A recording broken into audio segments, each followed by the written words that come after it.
अवधूत चिंतन श्री गुरुदेव दत्त श्री स्वामी समर्थ। नमस्कार, तुम्हा सर्वांचं आपल्या स्वामी शक्ती या चॅनल मध्ये मनापासून स्वागत आहे। स्वामी तुम्हा सर्वांच्या सर्व इच्छा पूर्ण करोत एवढीच स्वामींच्या चरणी प्रार्थना करते आणि आपल्या आजच्या या नवीन आणि सुंदर व्हिडिओला पुन्हा एकदा नव्याने सुरुवात करते। मग तनु बघाच पुन्हा एकदा घेऊन आलेली आहे लॉ ऑफ अट्रॅक्शनची एक अत्यंत पॉवरफुल रेमेडी। आजच्या व्हिडिओमध्ये मी तुम्हाला तमालपत्राचा एक सर्वात प्रभावी उपाय सांगणार आहे। बघा, एक तमालपत्र तुमची एक इच्छा आणि फक्त एक तास। एक तमालपत्र तुमची एक इच्छा आणि फक्त एक तास तुमच्या कितीही कठीण असणाऱ्या इच्छा पूर्ण करण्यासाठी, प्रत्येक गोष्टीत यशाची प्राप्ती होण्यासाठी, तुमच्या मनात जे काही मिळवण्याची इच्छा असेल तर ती प्रत्येक गोष्ट मिळवण्यासाठी एक सर्वोत्तम उपाय मी तुम्हाला आज या व्हिडिओमध्ये सांगणार आहे। खूप प्रयत्न करूनही किंवा खूप सेवा करूनही तुम्ही थकला असाल, ताई आम्ही खूप प्रयत्न करतोय, आम्ही वर्षभर थांबलोय, आम्ही म्हणजे सगळं काही करून हारलोय, पण आमची ही इच्छा पूर्ण होत नाही। आता ती इच्छा कुठलीही असू शकते, विवाहाची असेल, नोकरीची असेल, प्रमोशनची असेल, संतान प्राप्ती असेल, कर्जमुक्ती असेल किंवा पैशांसंदर्भात काय असेल, अगदी कुठलीही तुमची जी इच्छा असेल तर ती इच्छा पूर्ण करण्यासाठी फक्त तुम्हाला एक तमालपत्राचा आज मी उपाय सांगणार आहे। आपल्यापैकी सगळ्यांनाच माहिती असेल की तमालपत्र हे अट्रॅक्शन पॉवर इन्क्रीज करण्यासाठी, तमालपत्र हे मनात असणारी कितीही कठीण इच्छा पूर्ण करण्यासाठी, ब्रह्मांडाच्या ज्या काही आपण सेवा करतो आणि जे काही उपाय करतो तर त्या प्रत्येक सेवेत आणि त्या प्रत्येक उपायामध्ये तमालपत्राची रेमेडी ही खूप प्रभावी मानली जाते। आता मी तुम्हाला 3 रेमेडीज म्हणजे 3 उपाय सांगणार आहे। तुम्हाला जमेल तशी 1, 2 किंवा शक्य असेल तर तुम्ही 3ही उपाय करू शकता, पण तिघांपैकी एक तरी उपाय आवर्जून करायचा। आता सगळ्यात पहिला उपाय जो आहे हा अट्रॅक्शन इन्क्रीज करण्यासाठी, समोरील एखादा व्यक्ती आपल्यापासून दूर जात असेल किंवा दूर गेलेला कुठलाही एखादा व्यक्ती असेल तर त्याला जवळ आणण्यासाठी, आपल्या आयुष्यामध्ये आपले जे नातेसंबंध आहेत ते व्यवस्थित करण्यासाठी हा पहिला उपाय। यासाठी छानपैकी असे एक तमालपत्र घ्यायचं, त्याच्यासोबत ग्रीन कलरची कॅन्डल, हिरव्या रंगाची कॅन्डल, जिथे बर्थडेचं साहित्य म्हणजे आपल्या वाढदिवसाचं सगळं साहित्य भेटतं तिथे तुम्हाला कलरच्या ज्या पाहिजेत त्या कॅन्डल मिळतील। त्यातली हिरवी कॅन्डल किंवा अगदी 10 रुपयाला बॉक्स भेटतो तो बॉक्स तुम्ही आणला तरीही चालेल।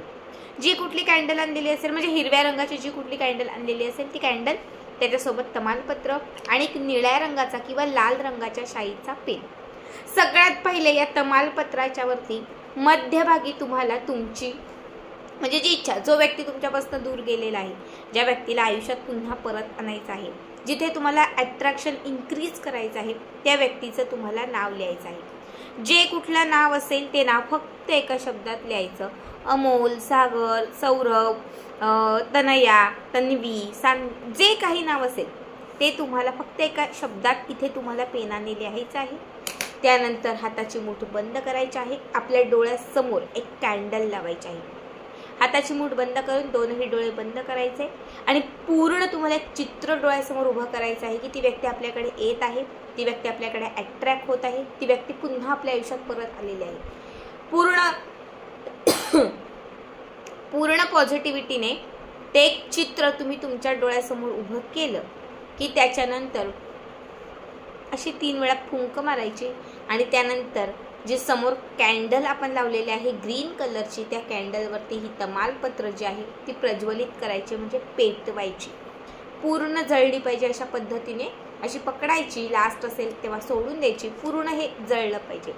जळल्यानंतर याची जी राख असेल तर ती राख घराच्या बाहेर अशी पूर्ण फुंकून टाकायची, घराच्या बाहेर घेऊन जायची आणि फुंकून टाकायची।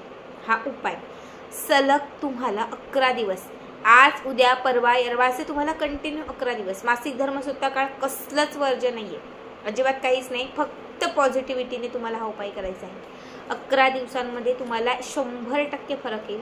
ज्यांना 50% अनुभव येईल, ज्यांना 20% येईल, 30% येईल, त्यांनी 11 दिवस पूर्ण झाल्यानंतर पुन्हा तुम्हाला जर वाटत असेल तर 2 ते 3 दिवसाचा गॅप द्या आणि पुन्हा त्या 2 ते 3 दिवसानंतर पुन्हा 11 दिवस तमालपत्र इच्छा लिहून व्यक्तीचं नाव लिहून पूर्ण पॉझिटिव्ह अफर्मेशन देऊन ते ग्रीन कॅन्डलवरती जाळा. बघा 11 दिवसांमध्ये मी सांगते तुम्हाला 90% लोकांना 100% अनुभव येईल. खूप प्रभावी उपाय आहे. अट्रॅक्शन पॉवरमधला हा खूप प्रभावी आहे. मी स्वतः केलेला आहे आणि बऱ्याच वेळा मी याचा अनुभव सुद्धा घेतलेला आहे. आता यानंतरचा दुसरा उपाय हा इच्छापूर्तीसाठी. खूप कठीण इच्छा असेल किंवा कितीही काही झालं तरी ती इच्छा पूर्णच होत नसेल, अशी कुठलीही इच्छा तुम्हाला या तमालपत्रावरती निळ्या, पिवळ्या, लाल किंवा हिरव्या, नारंगी रंगाच्या पेनाने लिहायचे आहे. पेन कुठलाही चालेल, स्केच पेन, ग्लिटर, साधा बॉल पेन कुठलाही चालेल. फक्त एक तमालपत्रावरती आपली जी इच्छा असेल तर ती इच्छा लिहायची आणि एक लाल रंगाचा धागा घ्यायचा. लाल रंगाचा धागा. आता लाल रंगाचा धागा मोठाच घ्या, पूर्ण या पानाला असा गुंडाळायचा. आता माझ्याकडे धागा नाही, जस्ट तुम्हाला दाखवते. हा धागा आहे. तर अशा पद्धतीने तुम्हाला हा धागा पूर्ण पानाला गुंडाळायचा आहे. ती इच्छा अजिबात दिसली नाही पाहिजे. अशा पद्धतीने घट्ट नाही सांगणार तुम्हाला, नंतर तुटेल. हलक्या हाताने पण व्यवस्थित पूर्ण कुठेही गॅप न देता तुम्हाला हे तमालपत्र त्या लाल धाग्यामध्ये पूर्ण बांधायचं आहे. आणि त्याच्यानंतर लाल धाग्यात बांधलेलं इच्छा लिहिलेलं हे जे तमालपत्र आहे हे तुम्हाला तोपर्यंत तुमच्यासोबत ठेवायचं आहे जोपर्यंत तुमची इच्छा पूर्ण होत नाहीये. एखादी इच्छा वर्षात पूर्ण होणार असेल, एखादी इच्छा 6 महिन्यात पूर्ण होणार असेल, एखादी इच्छा तुमची 4 महिन्यात पूर्ण होणार असेल, तर या रेमेडीज नंतर म्हणजे या उपायानंतर तुमची कितीही कठीण असणारी जी इच्छा आहे ही त्वरित पूर्ण होईल. ज्या दिवशी तुमची इच्छा पूर्ण होईल त्या दिवशी लाल धाग्यासकट असणारं हे तमालपत्र जे आहे हे तुम्हाला एका प्लेटमध्ये किंवा कापरासोबत जाळायचं आहे. कारण इच्छा पूर्ण झालेली आहे त्यामुळे आपल्याला हे जाळून टाकायचं आहे. लाल धागा जाळायचा नसेल तुम्ही दुसऱ्या कुठल्या उपायासाठी वापरू शकता, तमालपत्र मात्र जाळून टाका. ठीक आहे. आता यानंतरचा तिसरा उपाय हा तुम्हाला इच्छापूर्तीसाठी वापरता येणार आहे, घरातील नकारात्मकता दूर करण्यासाठी वापरता येणार आहे किंवा तुमच्या घरामध्ये असणाऱ्या ज्या काही वाईट शक्तीचा वावर असेल तर त्या सगळ्या वाईट शक्तींचा वावर दूर करण्यासाठी देखील तुम्हाला हा उपाय करता येणार आहे. यासाठी तुम्हाला 7 तमालपत्र घ्यायच्या. किती? 7 तमालपत्र. समजा निगेटिव्हिटी दूर करायची आहे, नकारात्मकता दूर करायची आहे, बाधा इडापिडा दूर करायचं, कर्जमुक्ती करायचे, जे काही असेल ते तुम्हाला या तमालपत्रावरती पेनाने लिहायचं आहे. निळा, पिवळा, नारंगी कुठलाही पेन चालेल, काळा सोडून. ठीक आहे. जे काही असेल 7ही तमालपत्रांवरती एकच लिहायचं आहे. एकावर वेगळं दुसऱ्यावर वेगळं नाही चालणार. 7ही तमालपत्रांवरती एकच गोष्ट तुम्हाला लिहायची आहे. 7ही तमालपत्रांवरती लिहून झाली ती गोष्ट की त्याच्यानंतर 7 कापराच्या वड्या घ्यायच्या आहेत. 7 तमालपत्र 7 कापराच्या वड्या एका मोठ्या प्लेटमध्ये किंवा भांड्यामध्ये घ्यायच्या आणि ह्या 7ही कापराच्या वड्या प्रज्वलित करून ह्या 7ही तमालपत्र जाळून टाकायच्या. घराच्या दक्षिण दिशेला, उत्तर दिशेला किंवा घराच्या मुख्य प्रवेशद्वार म्हणजे उंबरठ्याच्या समोर किंवा देवघराच्या समोर ह्या जाळून टाकायच्या. याची जी राख तयार होईल ही राख घराच्या आत फुंकायची. अशा पद्धतीने संपूर्ण घराच्या आत ही राख फुंकायची. हा उपाय जो आहे हा तुम्हाला कमीत कमी 1 आठवडाभर तरी करायचा आहे. सलग 7 दिवस 8 दिवस हा जर तुम्ही उपाय केला तर घरातील सगळी नकारात्मक शक्ती घराच्या बाहेर चालली जाईल आणि तुमच्या घरामध्ये त्याच पावलांनी सकारात्मकता यायला सुरुवात होईल. आजारपण, बाधा, इडापिडा, वाईट शक्ती सगळं काही नष्ट होईल. जे तुम्ही त्या तमालपत्रावरती लिहून जाळाल आयुष्यातील ती समस्या त्या क्षणात सुटून जाईल. खूप साधा, खूप सोपा उपाय, नक्की करा. आणि आजचा हा व्हिडिओ तुम्हाला कसा वाटला ते आपल्या या कमेंटमध्ये आवर्जून कळवा. श्री स्वामी समर्थ.